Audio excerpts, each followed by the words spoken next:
আজকে আবারও সকাল সকাল চলে এসেছি। বন্যার পরিস্থিতি কীরকম রয়েছে সেটা তোমাদের কাছে তুলে ধরবো। আর ওদিকে দেখতেই পারছো মাটির বস্তা তৈরি হচ্ছে, আর এদিকে মোটামুটি দু একজন করে লোকজন আসছে বন্যার পরিস্থিতি দেখার জন্য। খুব একটা কালকের মতো ভিড় নেই, যেহেতু কালকে বন্যার জলটা প্রবল গতিতে বেড়েছিল। আজকে একটু একটু করে জল কমছে, কিন্তু কতটা কমছে সেটাই তোমাদের কাছে দেখাবো।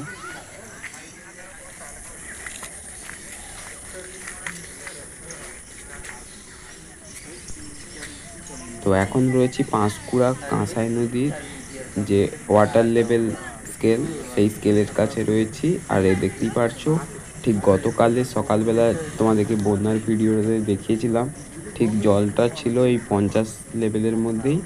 আর এখনও ঠিক কমে গিয়ে সেটা 50 লেভেলে আছে, যেহেতু গতকাল বিকেল পর্যন্ত 60-এর ওপরে জল ছিল। আর আজকে সকালবেলা সেটা কমে 50 হয়ে গেছে। তো ভয়ের আশঙ্কা এখনও মোটামুটি রয়েছে, তার কারণ নদী বাঁধের ধারে ধারে জল লেগে গিয়েছে, তাই নদী বাঁধগুলোর মাটি আস্তে আস্তে ভিজে রয়েছে।